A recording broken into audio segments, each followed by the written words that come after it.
What's up, everybody? Welcome in Jump to Start Racing podcast. We are back. The enthusiasm. Welcome into Race Week. Welcome into the 2022 season. It's a race week already? Absolutely. My name is Wellington. I'm here with two of my closest friends. Sometimes, yes. Ruben, say hello. What's going on, guys? We're back. We are back. Yhancy? Hi. Hi. How you guys doing? What's going on? It's been a long time. Yeah. Ruben, how you doing, bro? How are you guys doing out there in YouTube? And YouTube land, podcast land. Yeah. Podcast. I hope everybody's doing okay. But Ruben, how you doing?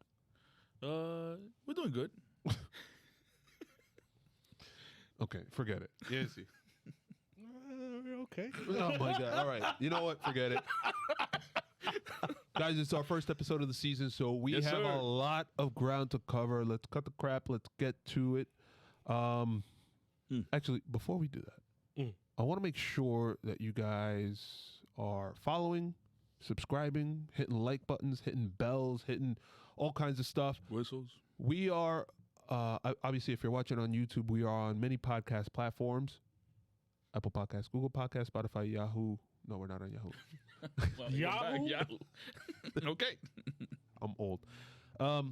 Follow us on your favorite podcast platform if you do. Alta Vista, yeah. Ask Jeeves. The only way you can get on YouTube is through Netscape. Yeah. Internet Remember the Explorer. Netscape browser? Holy shit. Anyway, 4.2. We're dating ourselves. on your favorite podcast platform, we're also on YouTube. If you're listening, Jump to Start Racing podcast. Obviously, please follow, comment, like, subscribe. We are on Instagram and Twitter at Jump to Start F1 on both platforms. Follow us and say hello. Yep. And if you want to speak to us, go to the AOL chat room. Yeah. Mi gente, mi gente, Black Planet. BB pin. The BlackBerry pin. Yeah. BB Pin. Wow. Anyway, If you want to hit me up on my phone, The next up. Next up. Blick, blick. Damn, we are dating ourselves. Guys, new F1 season. Come on, Guys, let's go. new Let's F1 go. season. 2022. 2022, new rules. let's talk about, some major off-season news. Okay. There's a lot of news, but we're going to go through a variety of stuff, and it's arranged in a certain way. But number one, new format for sprint races. So obviously the sprint races last year were a big success. They played a pivotal role. The points that were determined through it ended up contributing towards the tie going into the last race of the season, and then the Max eventual championship. We are, instead of last year's races where it was at Monza, Silverstone, and in Brazil. Brazil is going to stay. It'll now be at Imola, Brazil still, and in Austria, the sprint races this year. They're also going to award a wider range of points, right? The top 10 finishers, top eight, finishers get points. And the person that finishes on pole position on Friday, which will be the actual qualifying session, will be the pole position for the race itself. No. It's the pole position holder, the title. Meaning they get the pole position. That's like The title. Yeah, but whoever finishes the sprint race will start the first. race. Yeah. So it's almost like, yeah. The issue was that many drivers felt, because it's a different style of driving. If you're driving in qualifying or if you're driving in the race, it's a different style of driving. So whoever has that one lap pace, who can push that car to the limit, which is what makes F1 qualifying so special, should be the holder of the pole position, not the winner of the sprint race. That's what I guess the tires. Yeah, and that was the stuff. biggest quarrel, to use fancy words, that the drivers had with the whole awarding of the pole position award. And honestly, if we're going to look at records, who are the best qualifiers? Who in the history of F1, you have Lewis Hamilton, Senna, and Michael Schumacher are the top three. Being Lewis Hamilton, Schumacher, and Senna. That is basically a discipline on its own. If whoever has that one lap pace you're gonna be held in F1 lore as a hero. And honestly, the best the ones that win the most race are the ones that, like the people that we hold the most, like we revere the most. Michael Schumacher, Senna, Lewis Hamilton. Not only do they have the most wins, but they have the most pole positions. So it's important that we get that right. If you win a race, is very different than winning in qualifying or getting the fastest lap. So that was, and I think we can all agree on that was the right thing to do. So they won't start first, but they'll be the pole position. Yeah, they'll have the tire trophy. But now, Yes, and they'll start but first now on it's the their sprint race, responsibility is to hold that first place in the sprint race, which I think is fair. But then whoever So wins it's the no sprint longer race, whoever starts the race first, which was a direct correlation. But now you're changing the format. It's just that. just for sprint race weekend. Yeah. Mm-hmm. I don't know. I And love the point system to us what changed. I love the sprint races. They led to an insane Monza. Silverstone was actually really good too, until and then the accident, and then I thought it was a welcome addition. I don't know what you guys thought, but I thought that it's a welcome addition. It improves the ability to show up to a race weekend and watch a full race weekend versus seeing practice 1 and practice 2 On Friday, yeah. Yeah, and then the added intrigue of the points to me, it was like, okay, I could dig this. As fans, as a fan, I loved it. Did they have to tweak a few things? Yeah, I think they addressed what they had to tweak. I think the most important thing that they did tweak was that at least the first 8 get points. So at least you're having a battle at the front during a sprint race.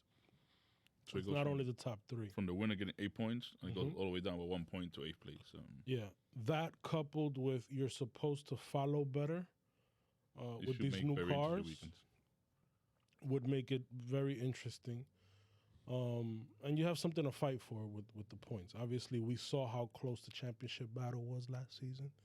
So those extra points would make a difference in a championship fight, especially if you're fighting for, in the constructor title, we saw that there was a fight between Mercedes and Red Bull, McLaren and Ferrari. That always carries on to the end, and those points, obviously, they not only do they count for the driver's point tally, but they count for the team point tally. So that should make it interesting. Now, the choice of venues, it's interesting. I can see. I think Imola is going to be tough. That's the only one that I see. Is like, why would you do it at Imola? Right, it's hard to pass. It's hard to pass over there, even though it's a fast track, but it's still a narrow track. Yeah, like what are they gonna do it in Austria? They're gonna do it in Austria. That makes a lot of sense. That makes a lot of sense, and they're gonna keep it at Brazil. At Brazil, which obviously makes a lot of sense. That race is fun every single year. You can overtake. Weather. The last all few of that. years was no different. But Imola was an interesting choice. I don't know why they put it there. Maybe that would be a testing bed to see if the new cars could follow better. And you get 2 races to see if you can overtake, which is why these new cars were built. These new cars that look awesome, by the way, were built to race better, meaning you can follow closer without losing your downforce if you're behind another car. So maybe that would be to see if these cars are actually working the way they should be working. Okay. Moving on to the next bit of news. Michael Massi's out after the outcry last year. Really? At the end of last year. What a surprise. Yeah, that should be like a highlighted news, like with the good news. We get good news. Somebody that's not making the right decisions is out. Oh, Max and Rebel didn't think it was a good news. No, of course They clearly came out and said that that was unfair. Yeah, they said that Mercedes bullied the FIA into, bullied because the they FIA. didn't bully him into letting just 5 cars pass. All right, let's put it back. Yeah, it still hurts, right? These guys are bitter. Yep. Michael Masi will be replaced as Formula One race director and offered a new position within the FIA as part of the series of changes following the governing body's analysis into last year's Abu Dhabi Grand Prix.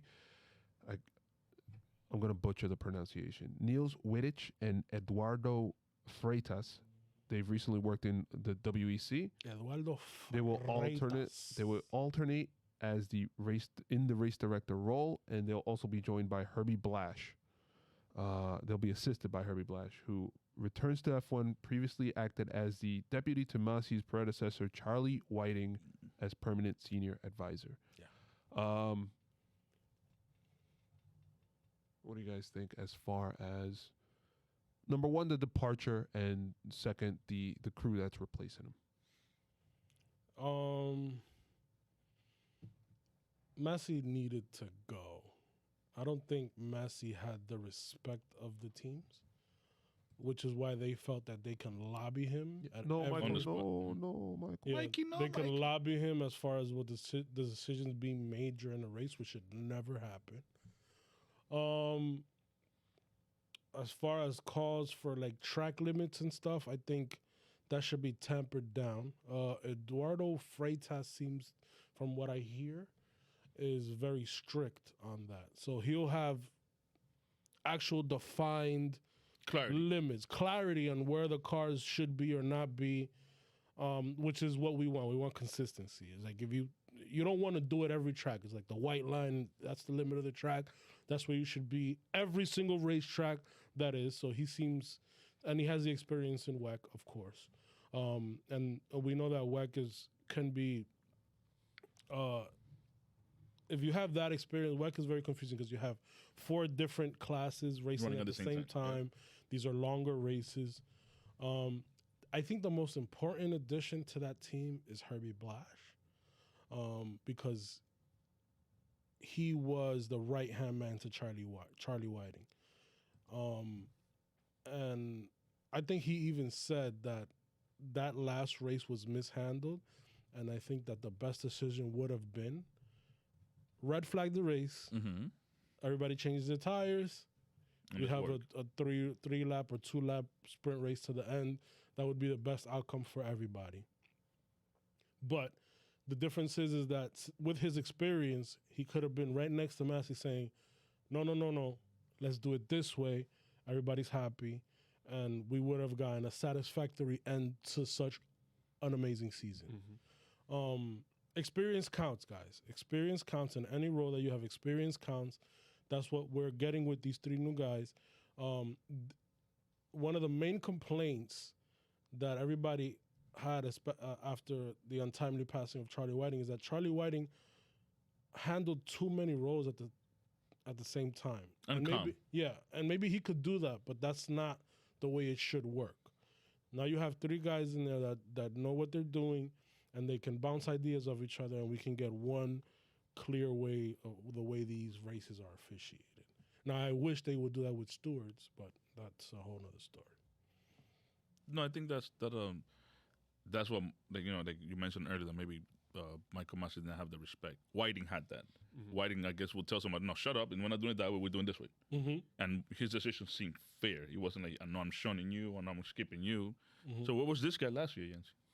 Well, what did this guy go? Like, he disappeared after Charlie Whiting? He didn't want to do this? Herbie, I mean, Yes. he's an older gentleman. Gotcha, okay. So I mean, but and his title role is consultant. It's not necessarily. gotcha, okay. It's an advisor. Yeah, and people have the right to do what they want to do. I mean, you can't just keep him there. Exactly. It's not serfdom. And we got rid of Massey because of the same thing. Right. We can't just keep him there. Well, I mean, you guys already know my thoughts on Massey. It wasn't so much that last decision, but the safety was really a problem last year. We had cars going full speed while Max is walking on the track in Baku. But I think that separate from that, this is not so much a Michael Massey, you suck, get the heck out of here. I think it's more of Mohammed Ben Sulayem, who's now the FIA leader instead of John Todt. He's bringing in his people. He's a former WEC driver, former WEC exec, and now he's coming in. He's bringing his people, and this is kind of how he wants to run the show. More so than Michael Massey. Get out of here. So we'll see how it goes. So did Massey get fired to appease Lewis Hamilton? Come on, like no. But Mercedes bullied them. I think Ruben would say yeah. I didn't say anything. Where's Hamilton gonna go if not Formula One? He's just gonna retire and do what? No, he could. He's gonna retire after a season in which he lost the championship on the last race. Let me tell you something. What was the name of his artist name when he came to Virgil Abloh? Huh? No. No, he's What he 20. called himself as a XNDA. XNDA. I think he has a fabulous career ahead of him. Yeah. Okay. Being XND. Yeah. Oh yeah. Yeah. Another featuring. Yes. All right. He's a wonderful fashion designer. He has places to go. New potential additions to Formula One. A potential 11th team. Andretti F1. What do you guys think of the ring of that? With a group of investors, the Andretti F1, the Andretti Motorsport, I'll call it consortium, exploring joining F1, has put a bid in and is now waiting for approval from the FIA. What would you guys? The possibility of it is it possible? Number one, is it highly likely? Which I think it is, and then number two, do you think it's a benefit to the sport? Yeah. Definitely is. Okay, next topic. You guys want to expand on that? No, I say that it's definitely bringing a name of that caliber to the sport. It brings more attention to the sport. They've done well in the More US. American attention to. Yeah. But however it comes, they just want more attention, more forward movement to the sport as far as a growth. Andretti's a recognizable name in a lot of places in Italy. Obviously mainly in the U.S. They've done magic and IndyCar, just pretty much being their name. Andretti Sport, they're all over the place in racing, and I don't think it's going to be easy for them to come in as an 11th team. They probably might be better off buying a financially unstable team, within F1. Maybe, like Yhancy has said, get Haas, but it's tough to also. Haas is going to be tough to let go. Andretti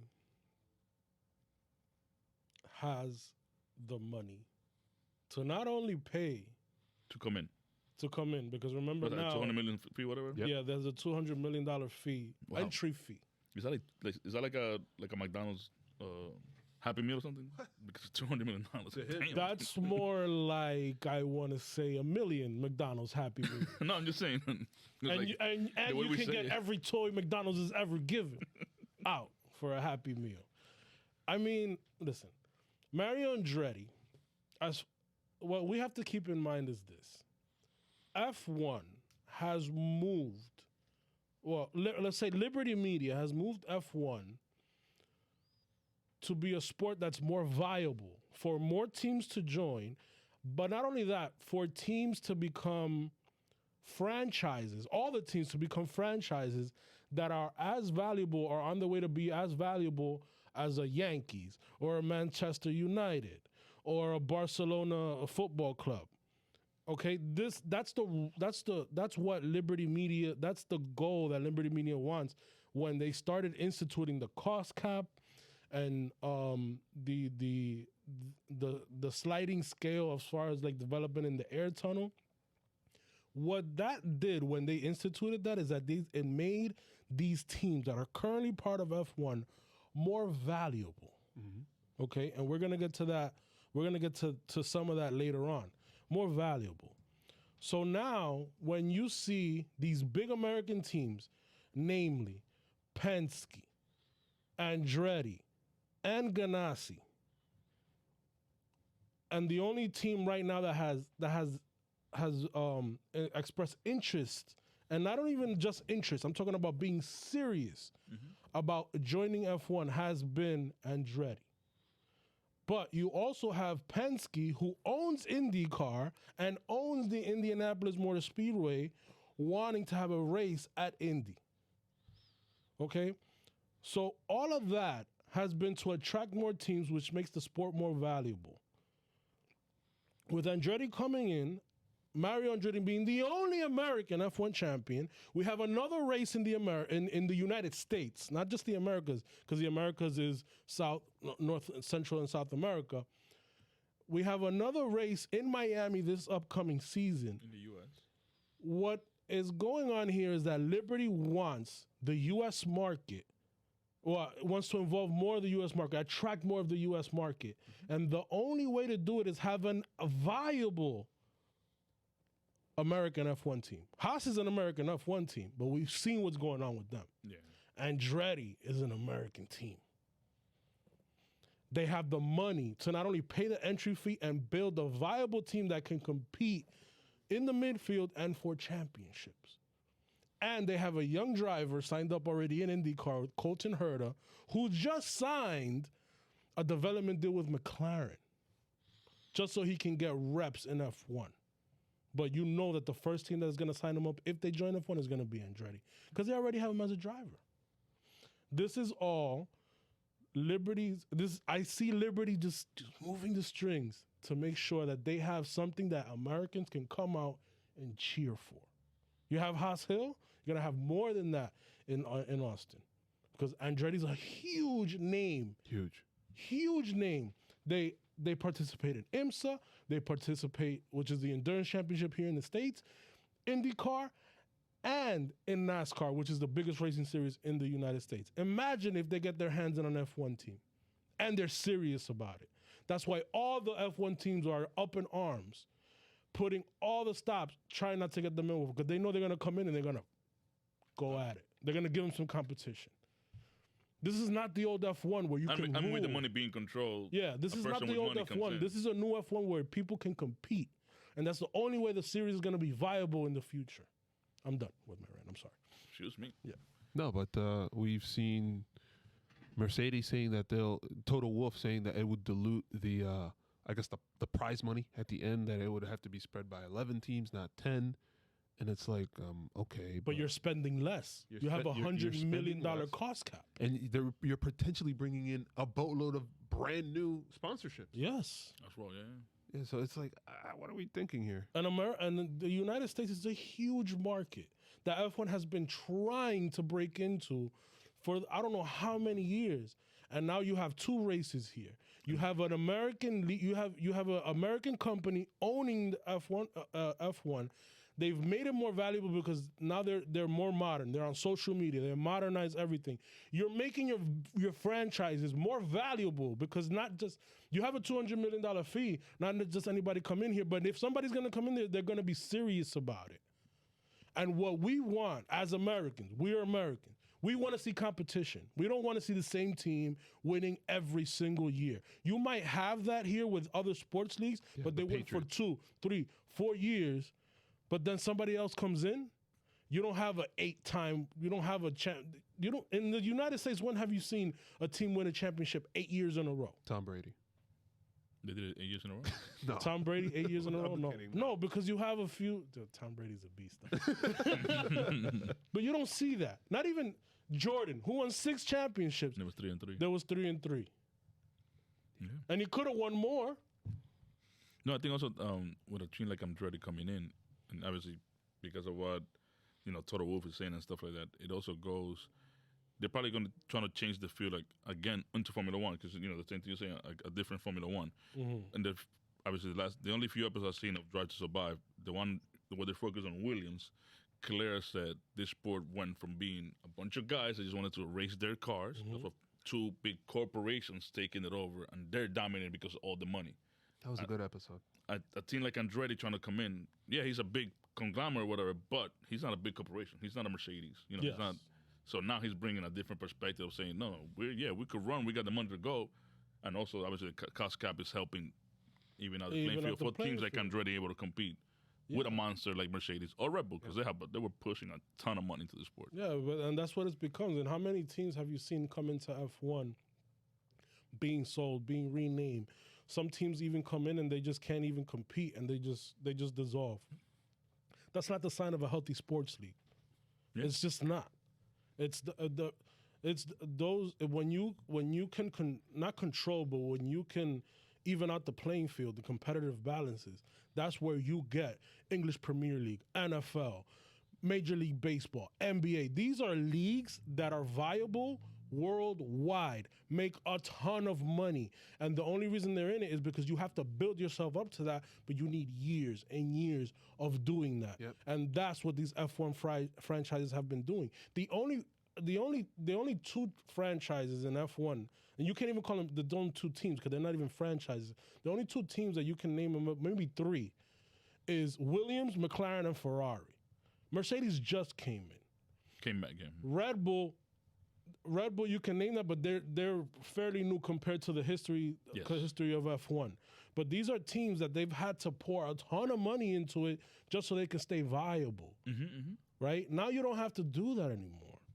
You can concentrate on the racing, on the engineering, and having, and racing instead of worrying about, am I going to stay alive this year?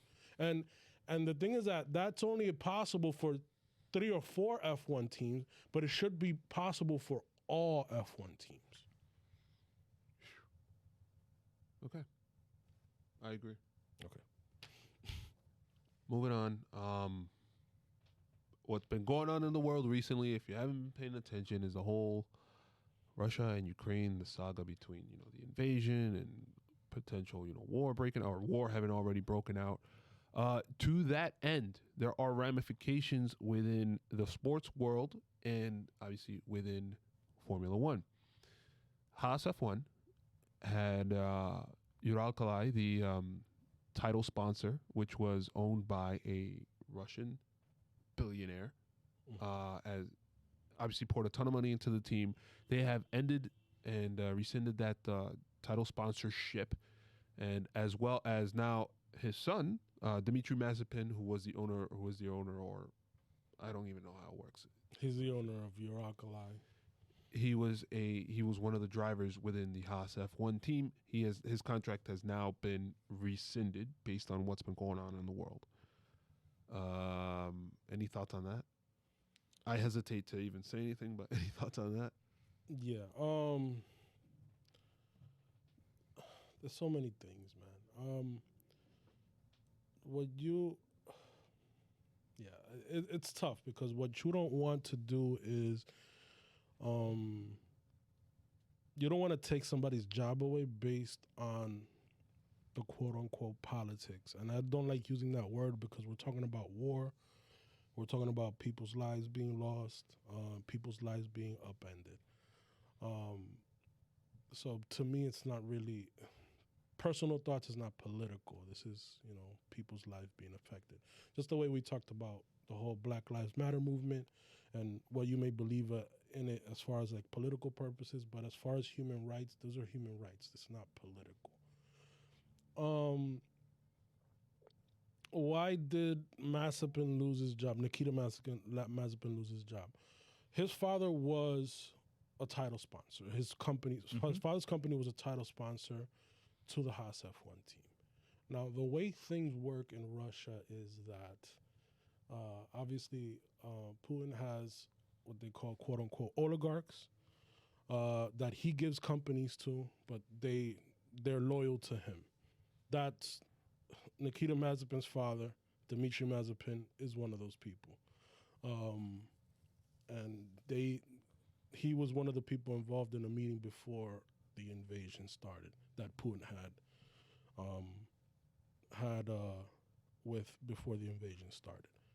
And I don't want to get into the weeds with it. But now, obviously, Haas as a team, especially with the public uproar over Russian companies, Haas does not want to be involved with anybody who's within the inner circle of the president of Russia. So that's understandable.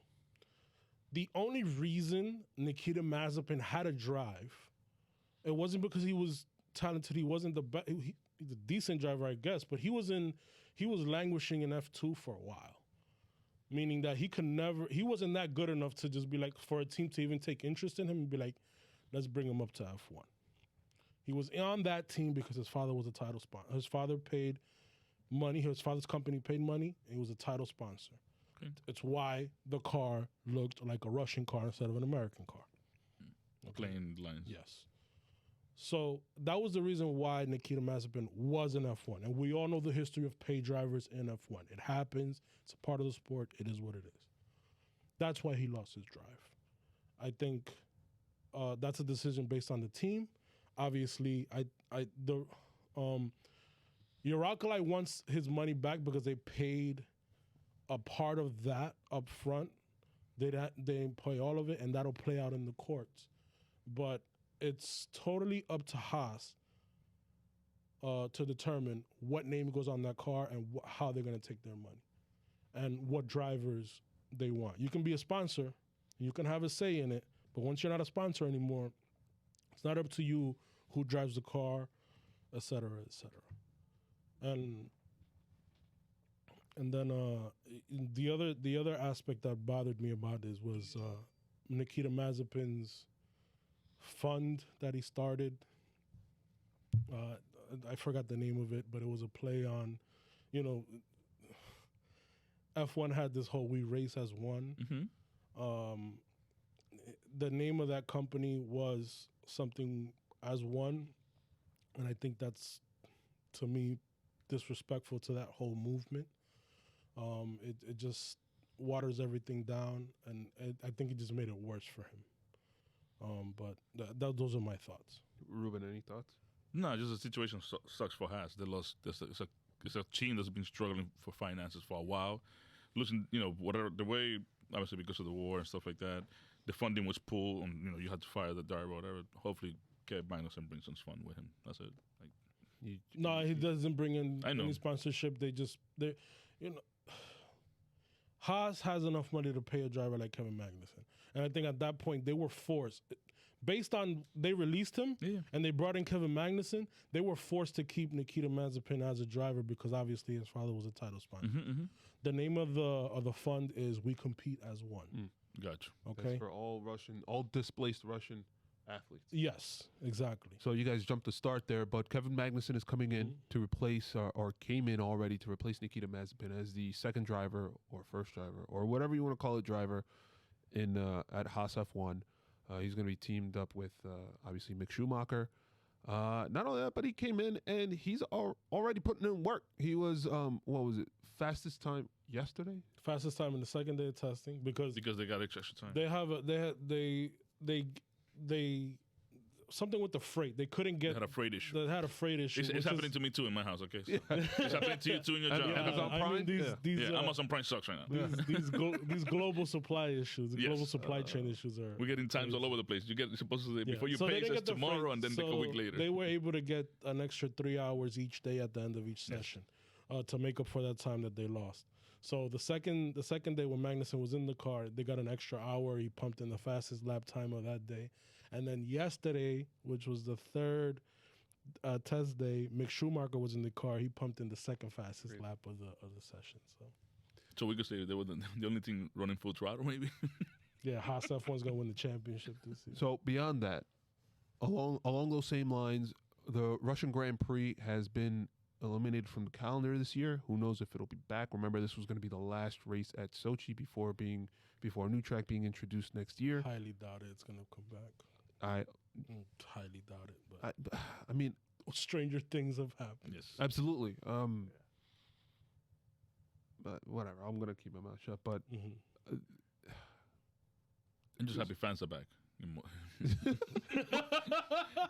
I'm not even worried about Russia. I'm just happy that you can't even get a ticket to an event right now. I'm unhappy.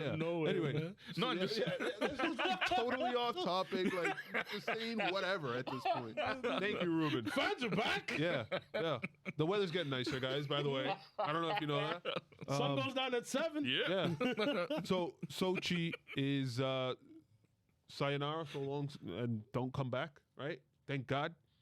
It was a boring track. Well, yeah. I mean, that track, regardless of whatever else, that track sucked. And the racing there sucked. See you later, son. It wasn't Herman Tilke's best design. It was just a horrible Grand Prix. It was never interesting. Only last year was it interesting, and that's because of the weather. That's because it rained. The rain that came out. Poor Lando. Yeah. Poor Lando. Could have gotten his first race win. Yeah. Episode 2 would have been different. Let's blast through these last couple items. Omar Safnauer moves from Aston Martin to Alpine. He sticks with the pink, I guess, right? Because now BWT. He was there, 12 years?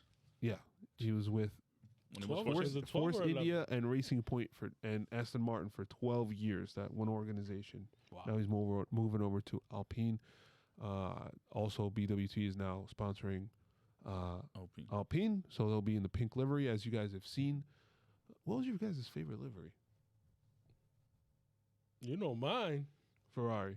Yeah, but that's Like, I really like the McLaren this year. really? Yeah, I really liked it. I don't know. Maybe I'm in the minority, but I really like the McLaren. Okay, that was your favorite, though? That was my favorite one. What was your second favorite? Well, top three. Let's go top three. Top three is the McLaren. I like the Williams. Back to, and then The Williams doesn't look as good on track, I think, than last year's. Yeah, with the stripes. last year was last year's awesome. Last year horrible. was awesome. You really like that? Yes, and then I like the pink. I'm glad we're back to a pink car on track. But you want the full pink or the pink and blue? The pink and blue. Pink and blue. Pink and blue. Baskin Robbins? Yeah. Okay. Yeah. How about you? Sober Little pretty good. Pepto-Bismol. How about you, Ruben? Sober looks pretty good. Sauber? That's one. That's I think the one that because they were the last one to be introduced. So, Alfa Romeo, yeah. Alfa Romeo. What are your good. top three? It would be Alfa Romeo. Alpine looks pretty good too. Mm-hmm. The pink one or the pink and blue? The pink and blue. Okay. The one they're gonna use pretty much throughout almost the whole year. The pink is only going to be the first two races of the season. And The pink does look like a Force India car, though. right, Yeah. No, and what was the third one? it's just pretty much the other ones are just too similar. It's very even similar, big yeah. anything else. Like Mercedes went back to like It's like one of those things where it's like not really a newsworthy event, but people make Yeah. it like because it's back and like whatever. My top three I'm sorry. were... I think it was because of what pretty much Red Bull started doing with the little, I guess, camouflaging. They brought the camouflage stuff, even though they were always having the same delivery, livery at the end of it, but it was camouflaging so people won't see what they Yeah. have. Go ahead, I'm sorry. My top three would be Ferrari, Aston Martin.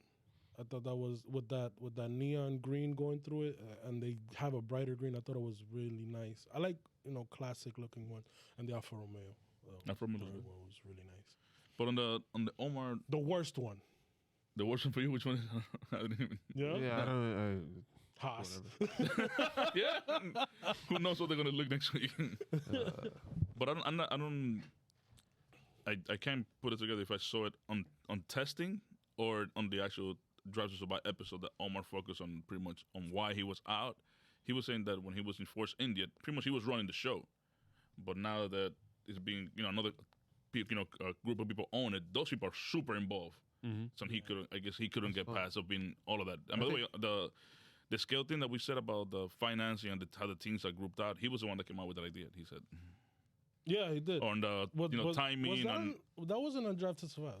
That was an interview during testing. there you go. And then he was doing testing that I heard. And Yeah, but he's supposed to have been bringing that up for years. He's just came and into they play finally now. adopted. I didn't know that either. I did. I did Yeah, when hear he was the saying, I was during- like, yeah. oh, wow. But I thought that's a phenomenal idea. Hell yeah.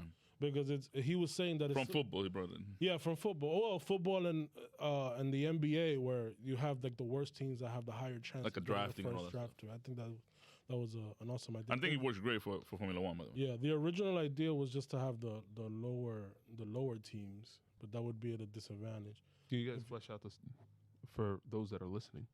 Okay, the idea of the sliding scale is that basically the worst teams that finish in the standings get higher time in the wind tunnel, get more time in the wind tunnel, and the higher you finish up, like a Red Bull or a Mercedes, get less time to develop the car in the wind tunnel. Obviously, the development of the car now, since they have very much lack of like actual testing with the drivers in the car, is mostly done in CFD and the wind tunnel.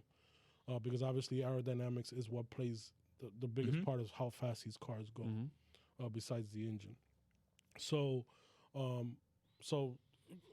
compared to last year's standing, Haas, Williams, and Alfa Romeo will get more wind tunnel time than the teams that finish higher up, like a Mercedes or a Red Bull or even a Ferrari, and that changes midway through the season. So. The beginning of the season, your CFD time, was it computer fluid dynamics? Your CFD time and your wind tunnel time is based on last year's championship standings. And then in the middle of the season, right smack down in the middle of the season, your wind tunnel time changes compared to where you are in the standings in the middle of the season. Gotcha. Yes. That's still not bad, though. That's very good. No, it's good. It's It shows fairness. I think that he's a veteran. I think that he'll be great for a team like Alpine to have like a real guiding force. Yeah, considering because that team, It's been so inconsistent. It's a car manufacturing team, which they definitely have the funds for it. Obviously they had issues with Renault Main, meaning like the CEO was trying to with Mitsubishi and all that stuff. I don't know. He was about to get arrested somewhere in Asia and whatever. He had to step down. So they had that whole shakeup, but the F1 team also needed a bit of a shakeup as well. They changed the CEO. They got rid of Martin Bukowski, who was giving the middle finger during the team photo at the end because I guess he already knew he was going to get fired. You know, and you know, I forgot about it. yeah, That's how long ago. Yeah. The team is going through changes. How do you even do that? Like, So yeah, It's gonna be Ruben at the jump to start. yeah, exactly. Team picture. So it sucks because it seems like they were, as the end of the last season progressed, they seemed to get better. Fernando was getting, Fernando and Ocon were executing perfectly. El plan. And it's the team that's been languishing in that third, fourth, fifth spot for the last few years. I think they need a shakeup, so they can move that team forward. Because honestly, by now that team should be fighting for podiums and for wins. So let's see how that is the plan. I think that that Safnauer, considering how he did at Force India / Racing Point / Aston Martin. Not so much Aston Martin because that was only 1 year. But the Force India. It was a team that obviously punched above his weight. Nobody expected much from them, but they got way more points and placed higher than anybody expected them. I think hopefully he'll be that final piece that can bring that same magic to Alpine, which is literally in limbo right now. Next news item. It's kind of Red Bull centric, but Max Verstappen signs with Red Bull for through 2028. He'll be making now $55 million per year, kind of bringing him on par with Lewis Hamilton's salary, or the reported Lewis Hamilton salary. It sucks that we don't know. Yeah. Yeah. It's not like here in the States where we know what they're making. Yeah. That's a lot of money. It's a lot of money. It's a lot of money, but it is the premier young talent in the sport. But you know what, Champion. the headline there is not the money, it's the time. When have you heard a driver being signed up for more than 3 years? Mm-hmm. F1 now. And F1, it doesn't happen.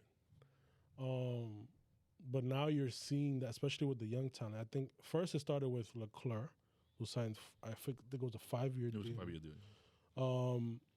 And now, obviously, you're going to have Verstappen, who's still very young. He's a world champion, but he's getting paid on par what world champions should get, which is anywhere from 30, 40, 50 million a year, depending on who you are. But I think when I first saw this, and obviously, and we're going to get into the sponsorship deal with Red Bull as well, this is a direct result of what we were talking about earlier, these F1 teams becoming, not only teams, but franchises becoming more valuable because they know that they're going to be in the sport for a long time because these costs are not continually going up. Talking about the cost for a team is $140 million. That's the most that you can spend. Compared to a team that used to spend $300 or $400 million, which was Ferrari and Mercedes at one point.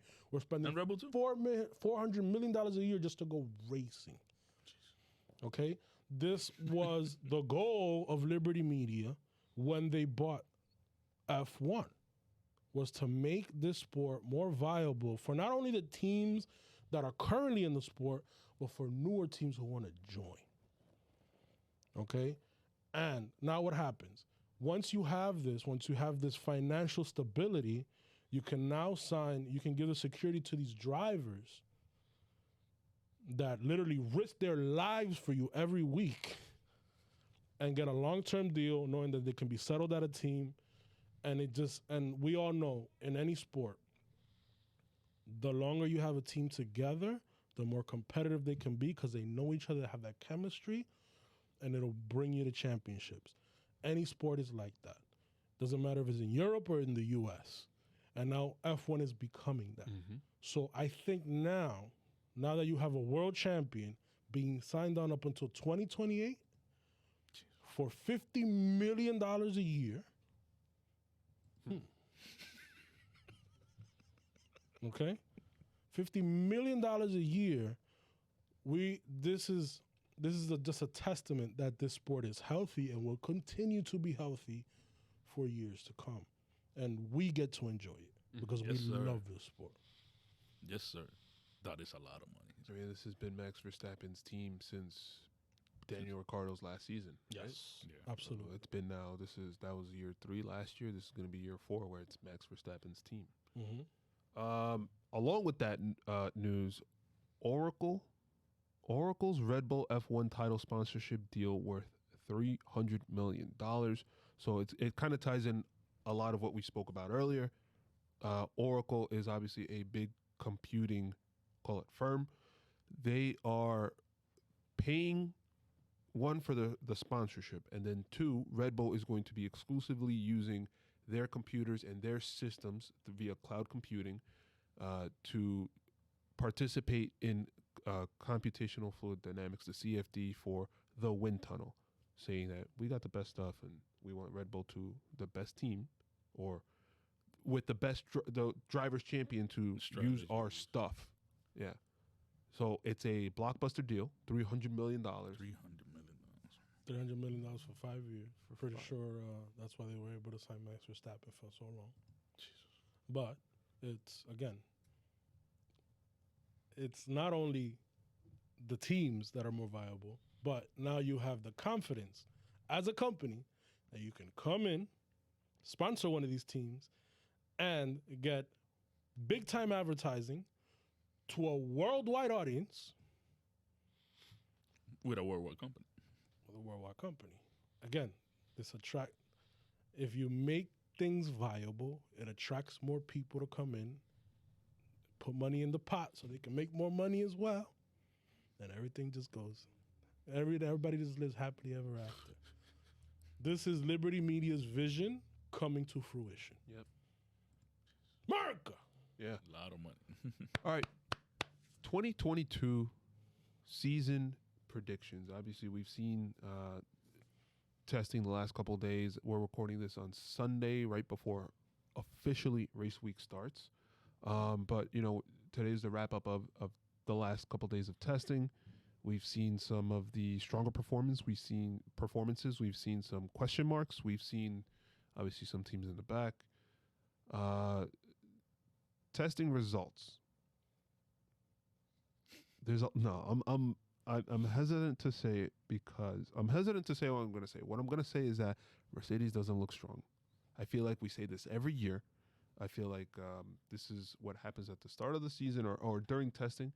That, what is it, sandbagging? They're sandbagging their car.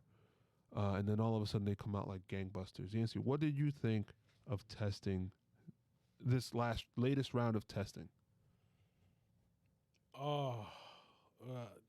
It's tough to get a true pecking order of where the teams stand. Obviously, Ferrari has been the most consistent team throughout the 2 tests. And you can see it that their car looks good on track as far as handling. They're suffering from a bit of porpoising, which is basically, it's hard to explain this, but obviously we have the ground effect cars, which basically once the cars pick up speed, they're sucked to the ground because most of the downforce is generated through the floor or through the diffuser. What happens as far as when the car is when the car depends on that, what happens is when you slow down,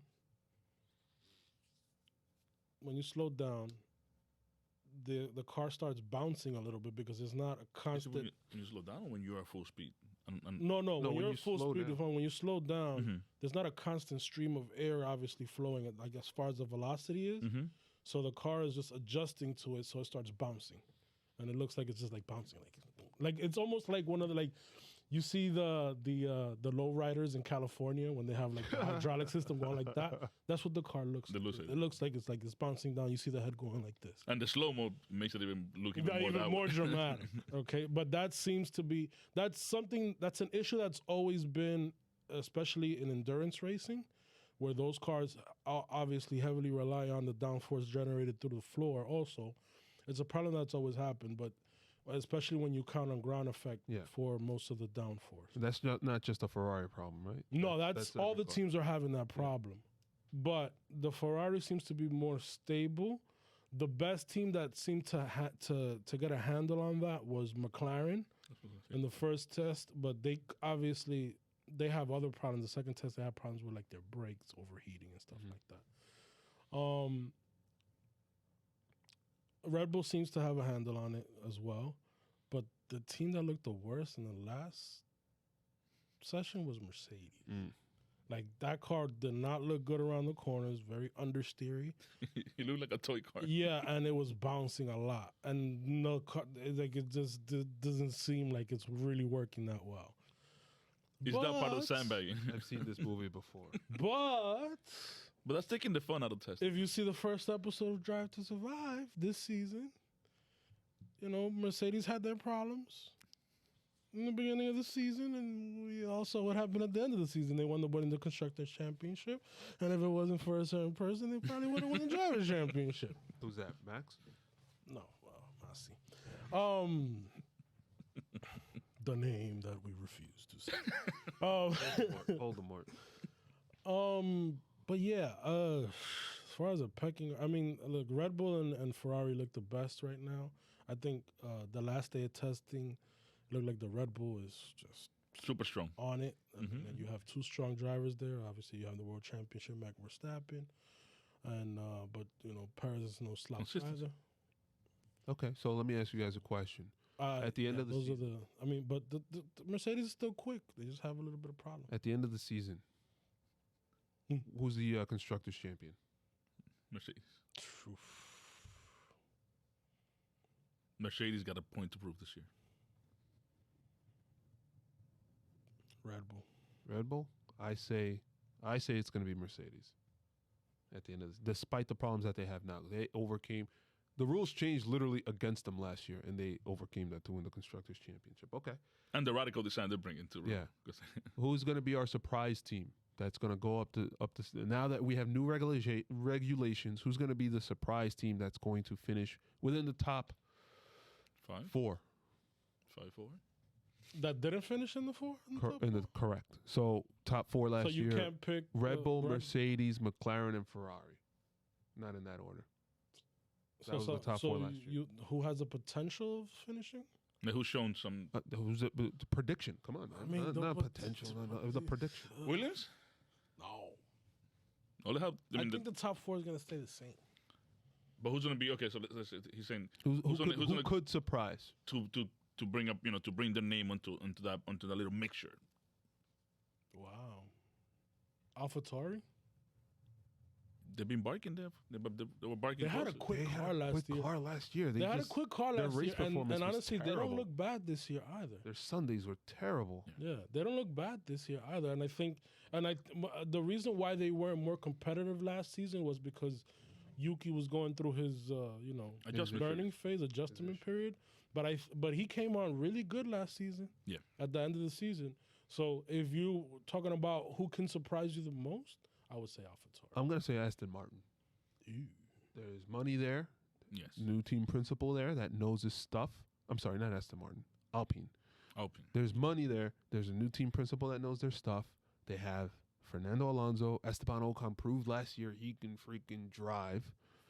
I think that they are poised to be able to make a jump. And they were right there, to be honest. They were not right there because the top 4 kind of separated themselves. But they were in a mix for, they finished 5th last year? Yeah, 5th. They finished 5th, so they were right there. They were the next closest team. I think that they're McLaren, yeah. I think they're poised to be able to make the jump.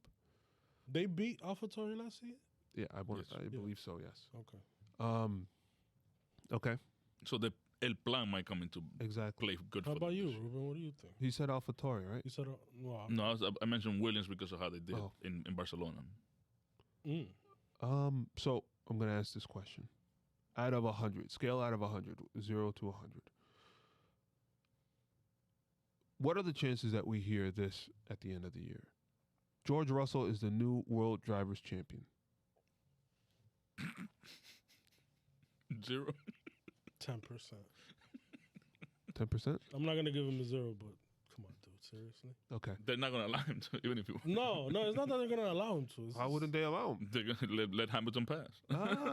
It depends on how They're well gonna they let start. him race. Yeah, they're But, gonna let him Think race so? to an extent.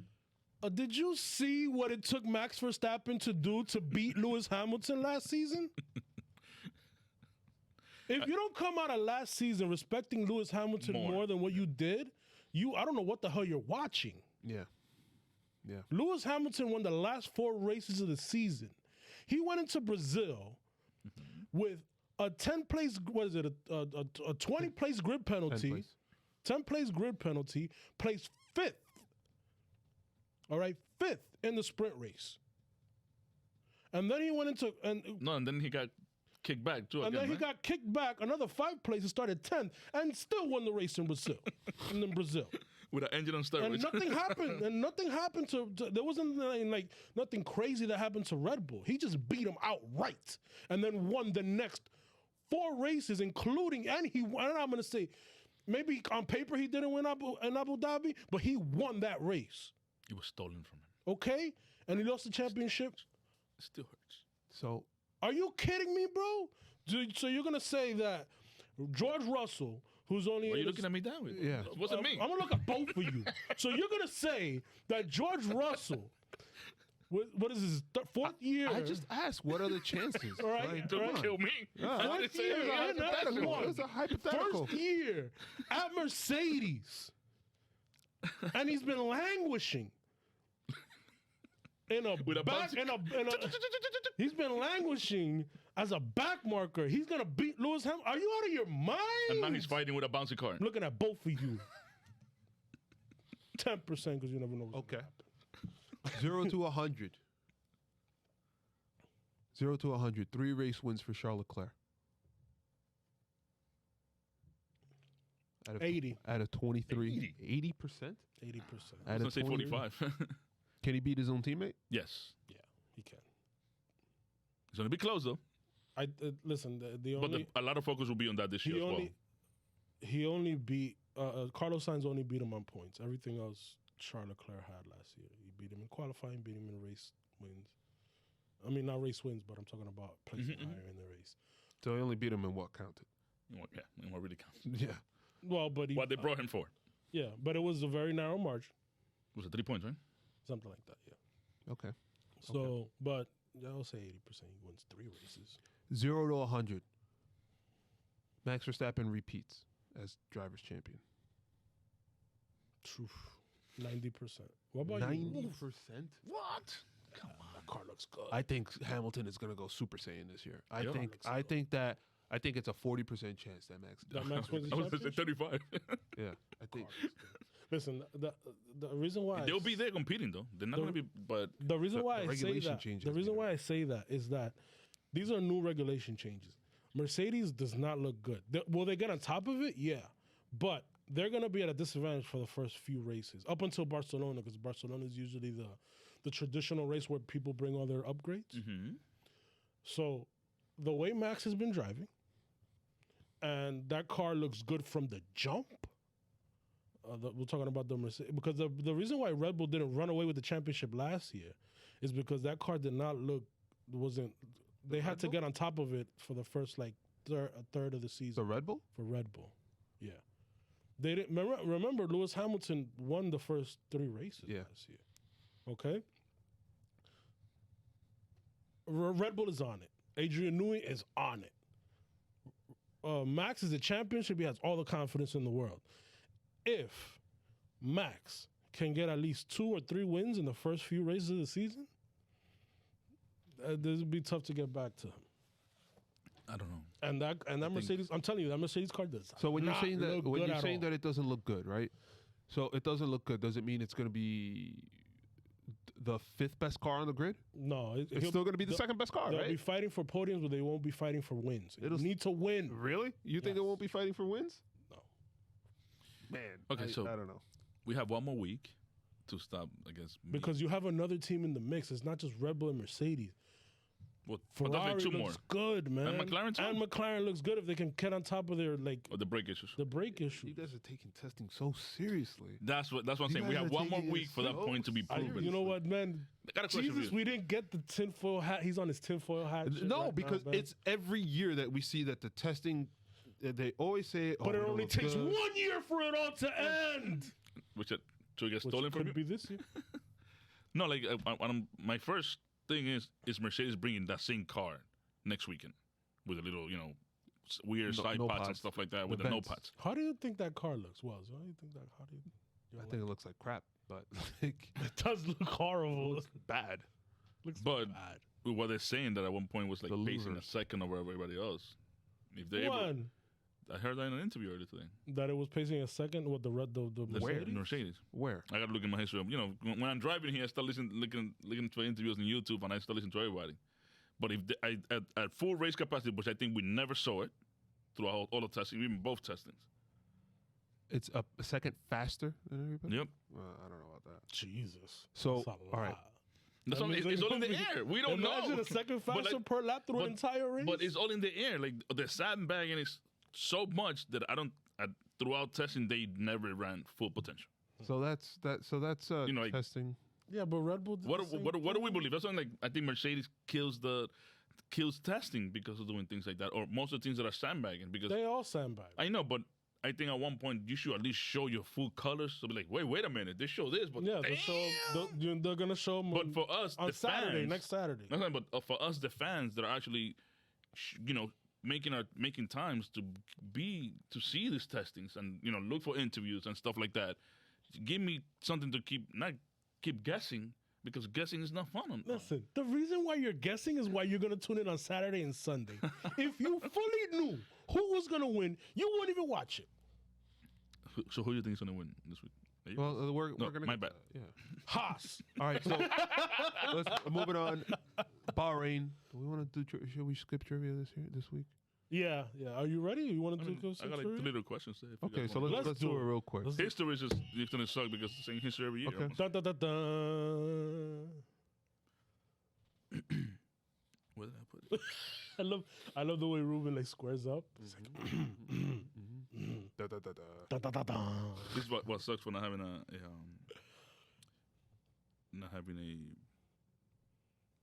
fully working iPad. I got to work on my phone How about you choose an iPad instead? instead of a Surface. Yeah. Come on, Microsoft. Let's come on. Because come on. That's why I was saying let's skip trivia. Wellington wants to get the Sunday dinner. Excuse me. First question. Name the driver to finish a total of 8 times in the podium at Bahrain, but never won the race. Vettel?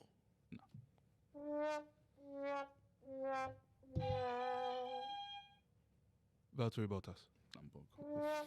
Who was it? Kimi Räikkönen. Oh, damn. Got a Raikkonen question. Yeah. Name the driver that has had his only DNS, did not start, of his career back in 2016 at this track at Bahrain. I could give a hint if you want. Only DNS of his career. Only DNS of his career? Yep, Wow. only did not start. Fernando Alonso. Nope. What's the hint? No, the hint is pretty much almost the answer. It was in a Ferrari. Oh, so Oh, Jesus. I was either Raikkonen or Vettel. Okay, go ahead. It wasn't. I mean, it was better. But you got to pick one. Vettel. yeah, you just gave him the answer. Yeah. Baby. Woo! All right, last question. This one's super easy, by the way. Which driver became the first driver to win the Grand Prix from being last at the end of the first lap? Sergio Perez. Yep. Jesus, why did I do that? All right. Those are That's fun. what- Done, I well have three done. questions there. Any other history?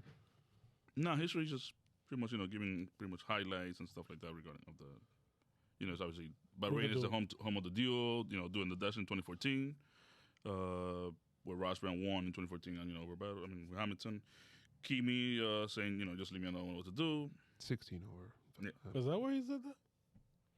I think so. Yeah. That's With Lotus, right? Mm-hmm. Okay.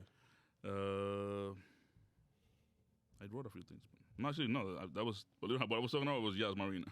That's how. Oh my God! All right, You know what? Forget about it, bro. Get that fuera. Where's the little hook? Rusty. All right, A race little rusty, predictions. man. Race prediction. I don't have any. It's hard to This even is so like. hard. You can't. Yeah, Yeah. The first race week is hard to even. But you know what? Let's go for it. I expect Max Verstappen to win the race. Let's put it that way. They maintain a consistently strong car. I expect Lewis Hamilton to finish on the podium, regardless of what the naysayers say. And third place. Third place. No, I said Hamilton will finish on the podium, and then my third point, I guess, is that I do not expect Sergio Perez on the podium. Okay. I have to agree with you. I wouldn't pick Russell either. Maybe Charles Leclerc will be in podium. Well, third, second, and first. What do you got? I think first place will be taken by Max. Okay. And it will be second Hamilton because they're going to show the potential of the car, and third place will be Leclerc. Fourth, fifth, I would even tell you fourth, fifth if you want. It will be Norris, and fifth will be Perez. Or, either or. Third will be Hamilton. Okay. Second will be Verstappen. And first. Leclerc. Come on. And that's because just of what Ferrari has shown us on the car. Yeah. But that's why I think that Ferrari will come out strong out of the gates. But we'll see if they can keep it up. The car looks good, man. The Ferrari car looks good. Aesthetically, it looks good. It looks good on the track. I'm hoping that they were sandbagging as well, and it's better than what they say, even though it looks For everybody. Yeah. All right. That pretty much wraps it up for our first episode of the season and our, I guess, season primer and our Bahrain preview. And that was a lot of stuff. It was a lot. We pushed through at the end, though. Yeah, we did. So, guys, make sure to listen to what? Ricardo, get better.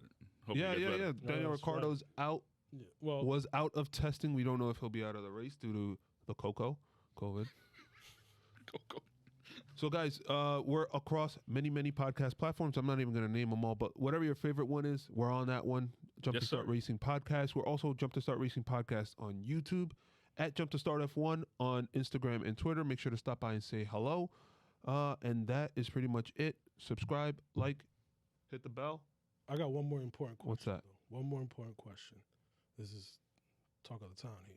Are there more doors or wheels in the world? Doors or wheels? You guys haven't seen this? No. It's all over. You guys don't go on social media, man. Wheels in general? Yeah. I would have to say it's wheels. Okay, and you? I'm still trying to guess what you're saying. No, just think about it. Every little cart, every little toy car, every little Hand truck. car, every hand truck, every trolley, every subway. There's Think about how many buildings there are in the world. Okay, that's fine. But are we also So he said counting, wheels. Right, I'll go are with we doors. counting gears and cogs and all the other That's also stuff? wheels. Those are also wheels. To me, it's, Do valves count as doors? In the Valves? engine? Yeah. Yeah, the opening and closing of valves and stuff like You that. got four wheels I in don't the think car. that counts as a door. Come on. Anyway, Think about that. yeah, guys. On that note, I'm like, what? we'll talk to you guys next week.